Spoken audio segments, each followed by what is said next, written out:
Good afternoon to everyone. My name is Nicolas Avellaneda. I'm a colorectal surgeon from Argentina, and today representing the social media subcommittee of the European Society of Coloproctology, I have the honor and the pleasure to be interviewing Frank Frizelle. Frank Frizelle is the president of the Colorectal Surgical Society of Australia and New Zealand, and this society is one of the societies that has a strong bond and partnership with the European Society of Coloproctology. Therefore, this is a campaign in which we are looking into knowing these societies that are partnered with the ESCP. Frank, how are you doing? Not too bad. It's very, thank you for taking the time to interview me.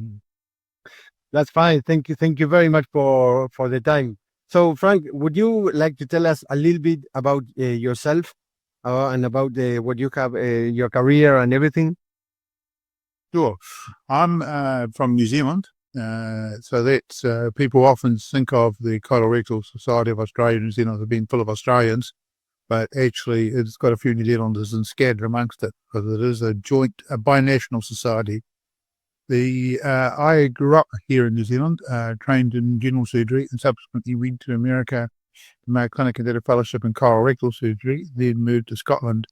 We just in the early 90s when laparoscopic surgery was becoming a thing. And I worked for a guy there called Alf Kashiri, who became Sir Alfred Kashiri.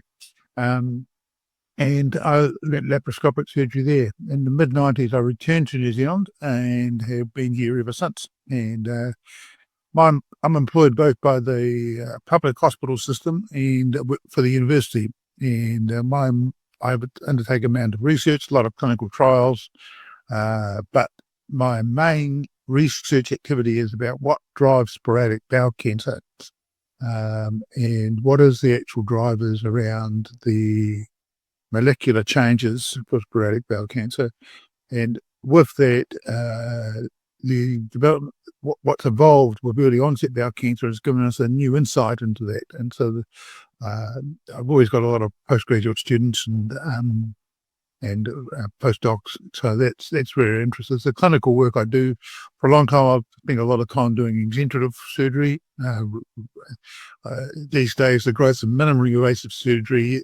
I'm one of the last of the breed of the maximally invasive surgeon, and it seems to for my time. I've recently retired from the public sector.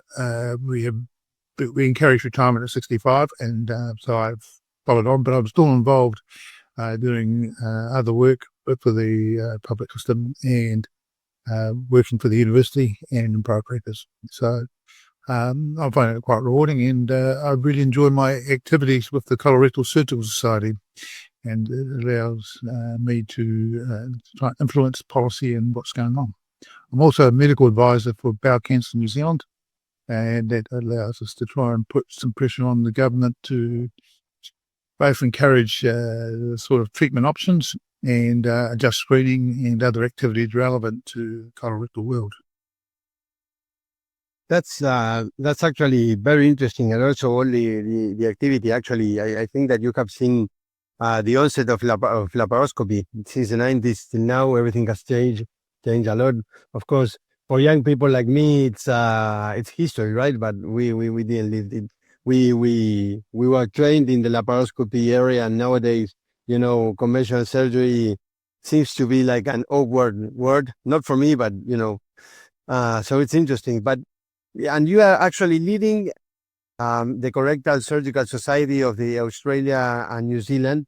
So, what can you tell us a little bit about the society? It is a big society, right? And what's the scope? What's the aim? What have you been doing related to the society lately? I'll take you back in history a little bit first. There was the Colorectal Society of Australia, and there was a colorectal interest group in New Zealand when I arrived back here. And in the late 90s, we got together and combined the Australian and the New Zealand groups. And then it became the Colorectal Surgical Society of what they call Australasia, which was the sort of Australia and New Zealand. And then about 10 years later, we managed to get the name changed to Australia and New Zealand, recognising the country here. We have about 400 members as a you require a post-fellowship training in colorectal surgery. So that means you train in general surgery first, and then expected to do 2 further years of training. We provide a training program where you go to a supervised hospital, training posts at hospitals that are accredited, that are suitable for post-fellowship training. And then there's a number of academic requirements, exams, publications, that sort of thing, as well as some courses that you have to attend, training weekends, that sort of thing, and participation in activities. And your logbook is checked and you get appropriate mentor reports. Now, after 2 years, if you're satisfactory, you get accredited having done training. There's also a parallel system, so those who don't wish to train in Australia or New Zealand can train either part of that time or completely overseas. And then at the end of 2 years training overseas, so a lot of people go to places like Cleveland Clinic, Mayo Clinic, Marks, well-known centres and gain excellent experience.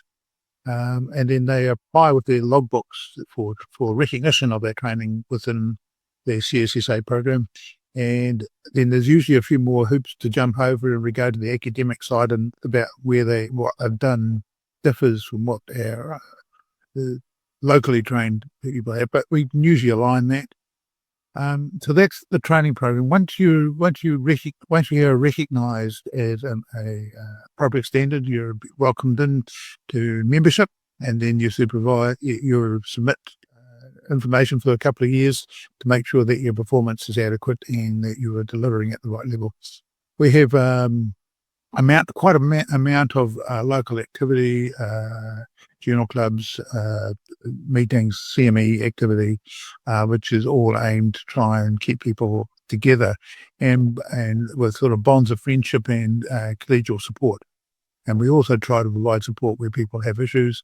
We try to build relationships between groups because often these sort of organisations often become led by major centres, and really a lot of work, or most work, is actually done in the smaller centres. So it's quite important that the specialist colorectal surgeons have contact with that. So we've tried to be collegial and supportive, but we do maintain quite a high standard. And we have a binational audit. So we audit, and that's focused on cancer.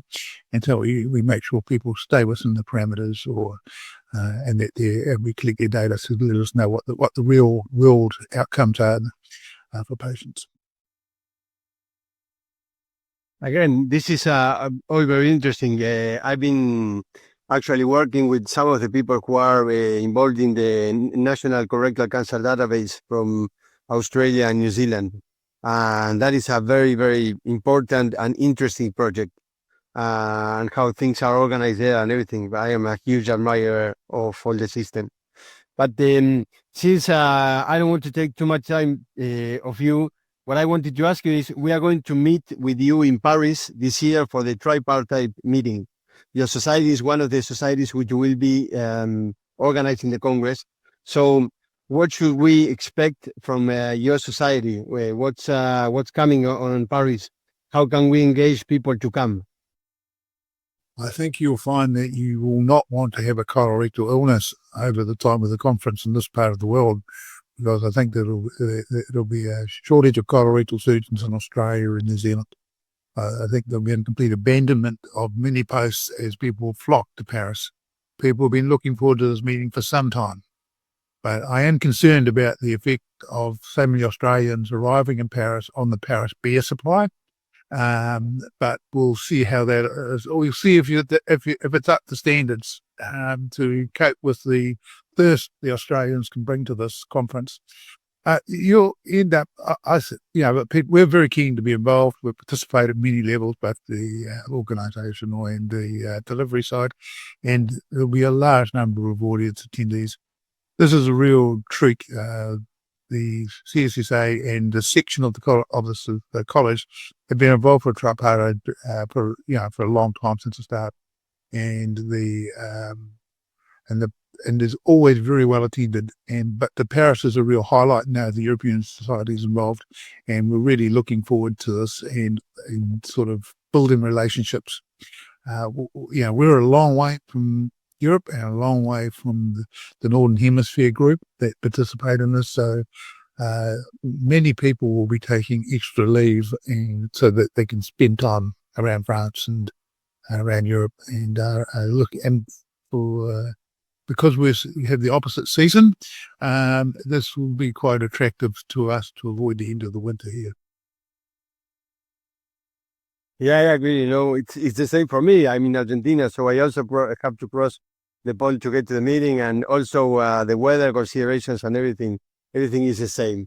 So I will be very much looking forward to meeting you there and all the members from the society. So on behalf of ESCP and all the colorectal community, I wanted to thank you for the time today, and I hope to see you soon. And we'll be in touch, because as I said, ESCP and your society are partnered for a long time now. Therefore, we will continue working together for bigger projects as well. Thank you very much for your time.